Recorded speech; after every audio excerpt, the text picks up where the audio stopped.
Hey, what is going on, everybody out there? This is Jakejames Lugo. Welcome to the channel and welcome to this brand new JJ's One Man Podcast. Hopefully, you guys have been doing all right. I've been busy over on my end, making a lot of different content, addressing a few other things on my end here and there. It's been pretty busy, but regardless, though, I'm good. I'm super good, and I hope that you're good too. But we're going to get into some heavy material today, a lot of heavy discussion, because there's been a lot happening, between what's going on with the writer's strike, as well as also stuff going on with Comic-Con. And then, of course, we're going to talk a little bit about The Witcher a little bit later. But as I'm getting into all these topics, make sure you guys leave me a like on this video. Make sure you guys leave a comment down below with your thoughts on everything that I get into. And don't forget, if you haven't already, subscribe to the channel because, again, show some love. There's a whole bunch of great content that you definitely don't want to miss out on. And yeah, just be part of the community. Be part of all the cool stuff that I post up here on the channel.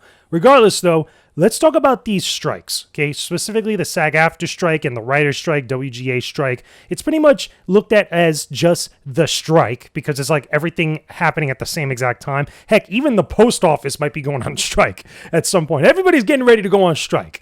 And we're all out here just kind of like waiting and watching it like happen. It's like, all right, like I get it, but I want to talk specifically about the SAG-AFTRA strike and a lot of stuff going on with TV and film and just movies and Hollywood in general, because that's the big one that everybody's been following for obvious reasons.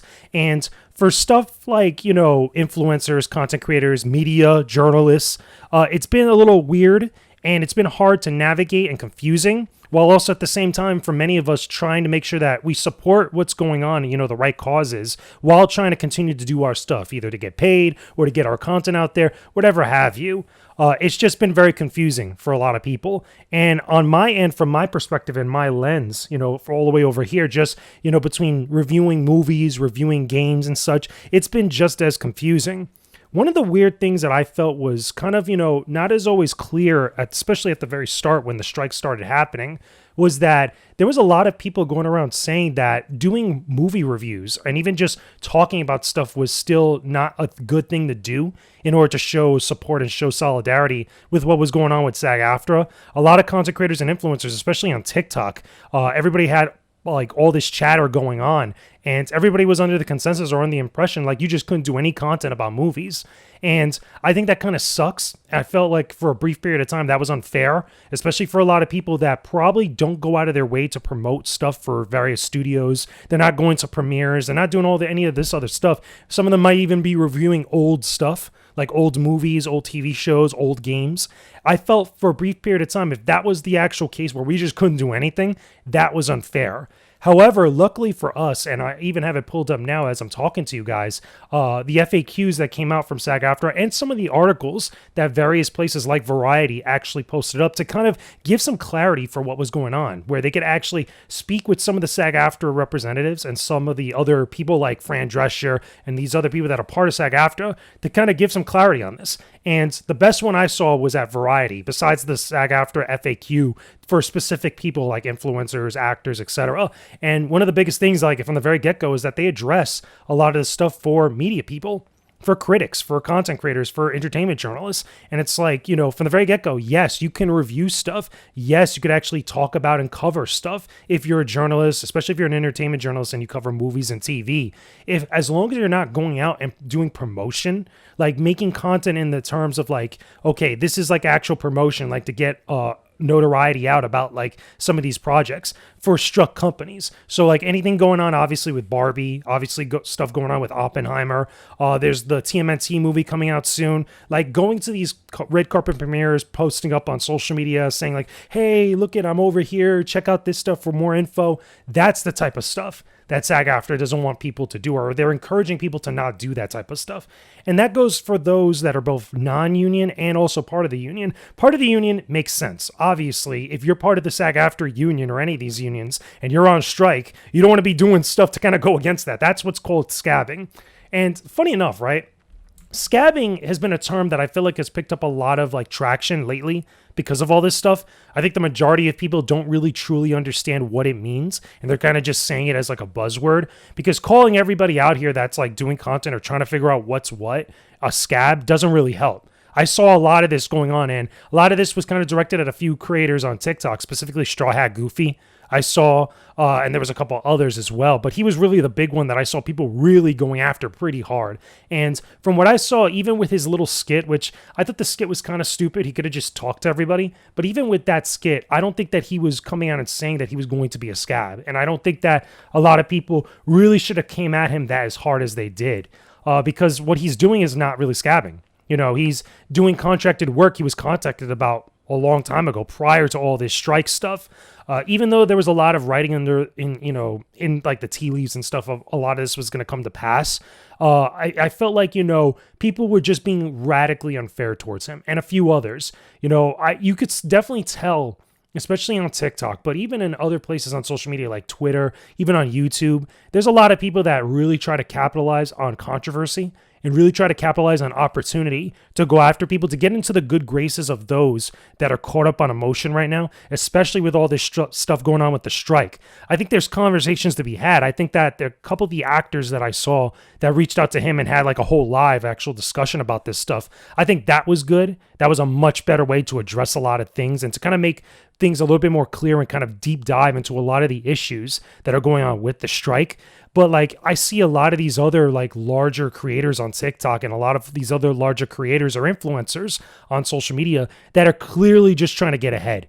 Like, to me, that's a little bit more along the lines of actually scabbing as opposed to like trying to fulfill work obligations or look into questioning about work obligations.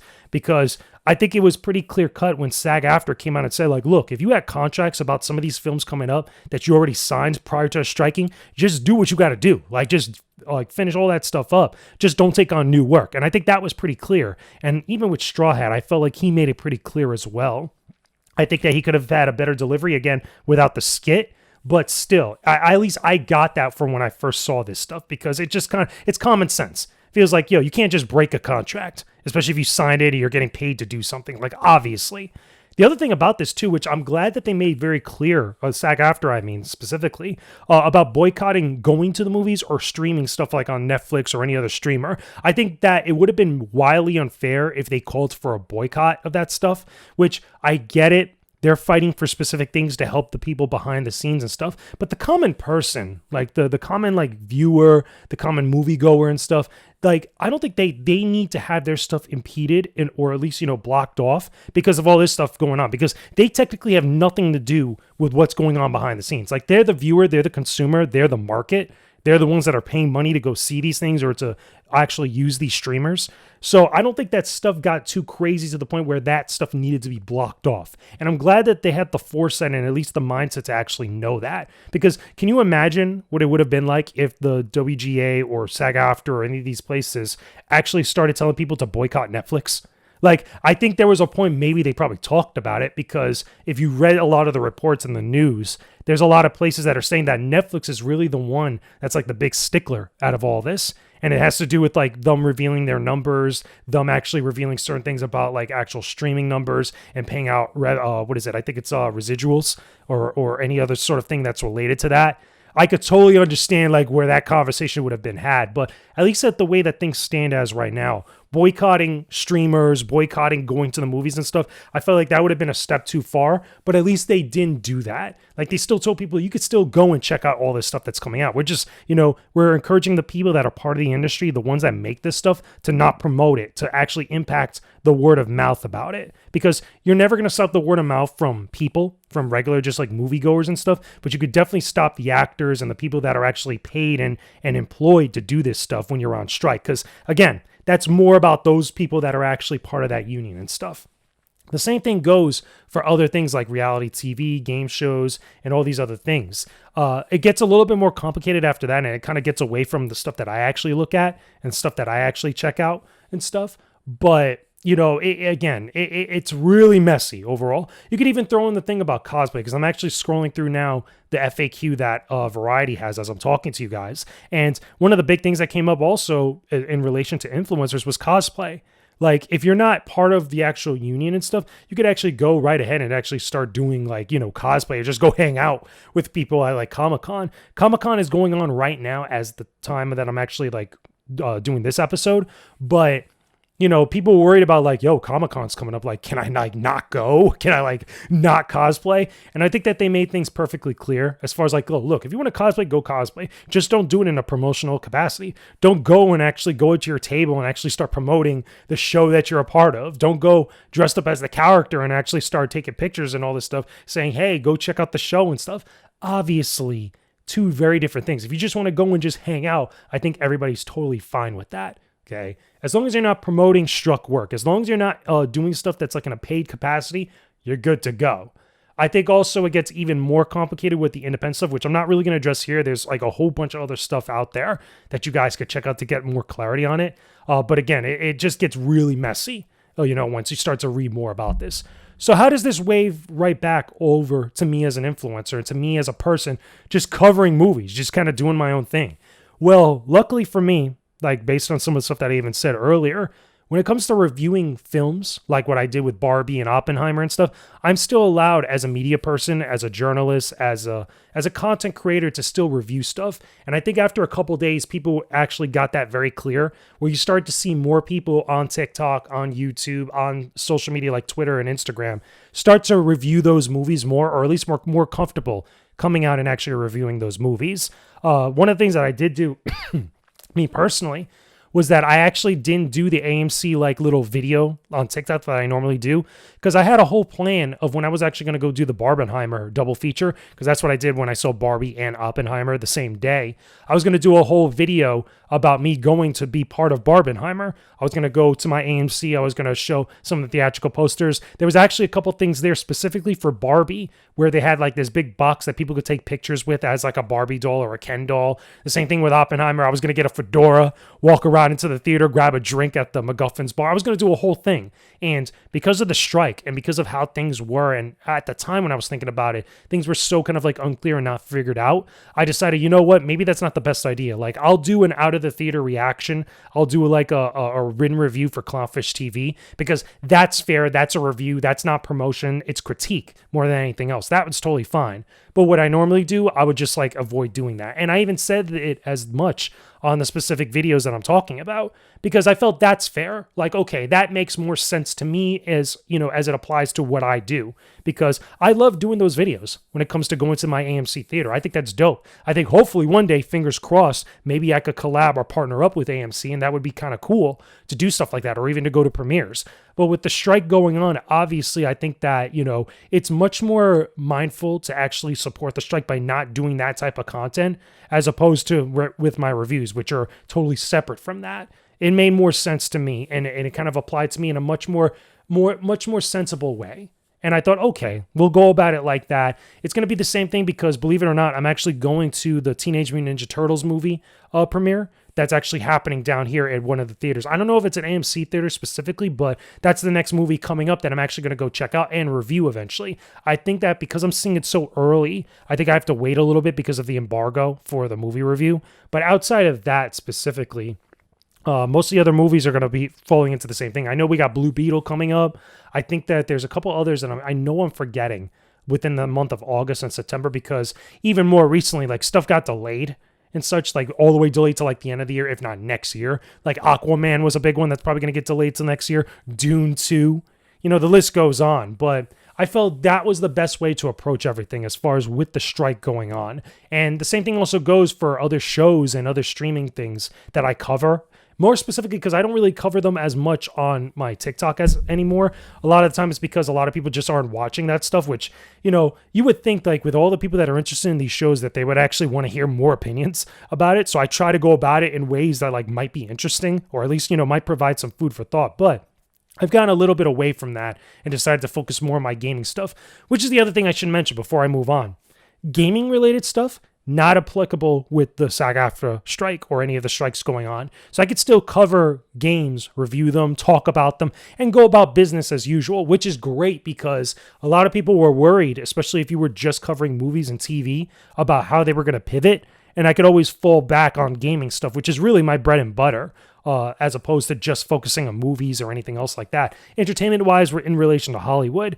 I felt a little bit of sympathy for a lot of people that were like, what am I going to do? Because I do all these shows and it's big and lucrative, and now I can't do them anymore. And I felt really bad for them because it's like, damn, that really sucks. But I kept thinking to myself, like, there's all these other things you could really go and actually check out. But some people aren't as more diverse as far as content as I am. Or, again, they just know movies. Like, they just know movies, they know TV, and that's their bread and butter. So I had a little bit of sympathy and empathy for that. But anyway, let's switch up gears here because I want to talk a little bit about The Witcher, which is kind of in relation to what's going on now with the strike. But no, I just want to focus more on The Witcher show because in a couple days, at the time I'm recording this, we're going to get the final couple episodes of Season 3, which is Season 3, Volume 2 of The Witcher on Netflix.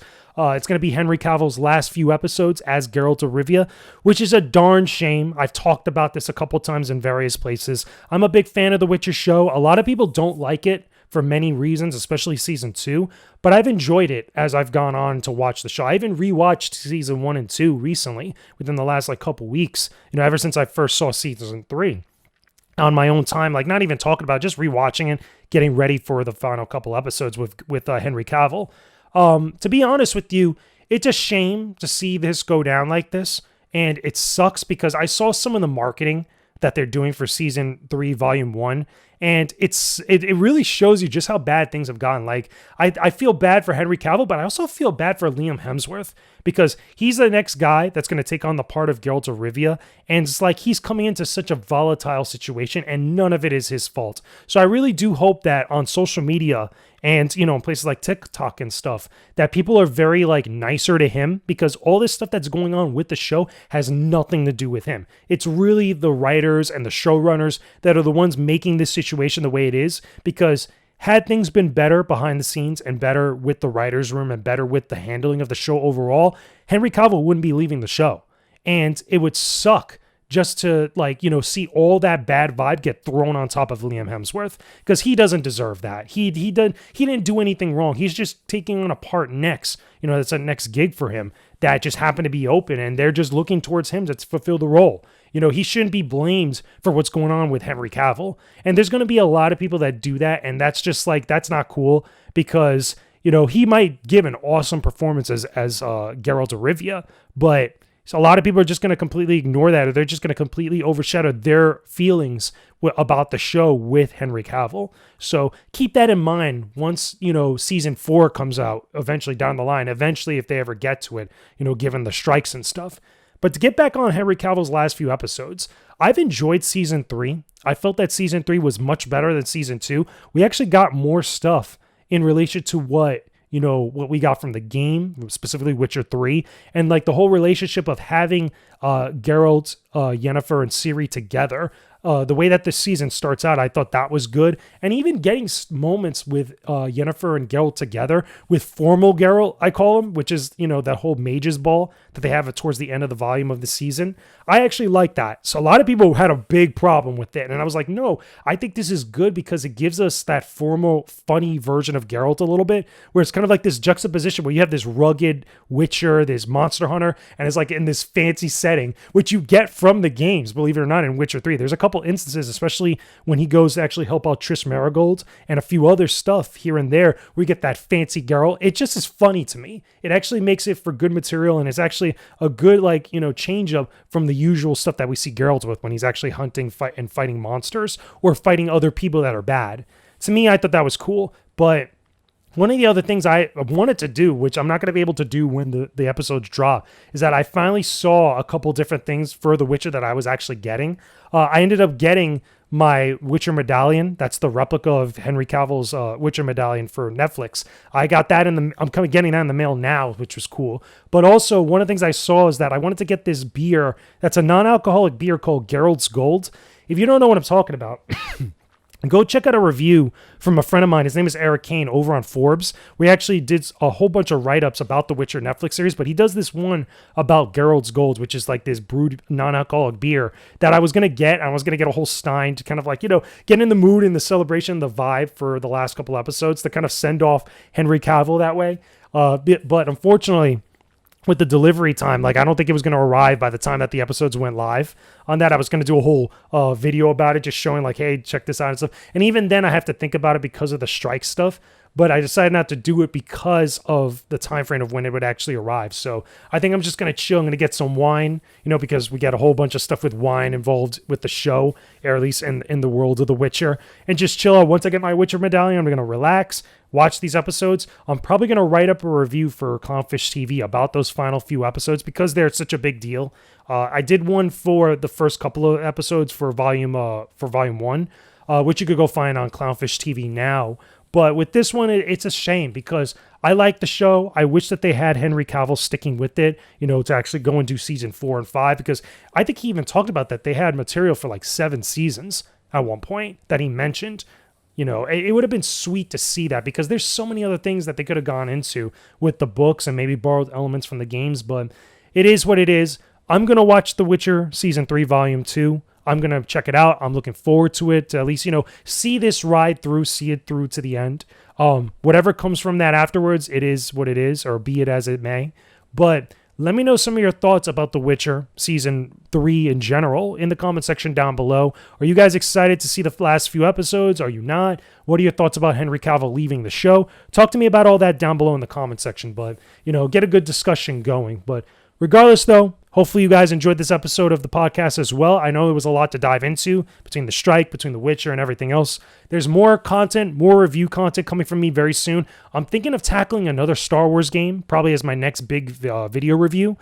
Because again, getting through Final Fantasy 16, or at least getting to the actual video review, was an ordeal in and of itself because I played through Final Fantasy 16. I enjoyed the hell out of it. It's my favorite game out of the year. It's probably my game of the year thus far. But getting to the video review right afterwards, because I wanted to finish it, and then I went on vacation for like a week, so it took a little while for me to get to that video review. And I didn't do as many like edits and stuff like what I normally do. I did it more of kind of like a vlog style, straight up talking to the camera with some, interplaying of the gameplay here and there, which I thought was cool. Some people like that. I might do more of those in the future, especially for games where I didn't want to spend a lot of time video editing stuff, but we'll see how it goes for my next video review. But it might be a Star Wars game I might be tackling. I'm thinking of tackling something that's on PC too. So keep on the lookout for that. I'll let everybody know what I decide to do over on my social media. Follow me on Twitter at JakeJamesLugo. Follow me on TikTok at JakeJamesLugo. Follow me on YouTube already here. If you haven't already, subscribe to the channel. And don't forget also, you can follow me over on Patreon. There's a whole bunch of exclusive content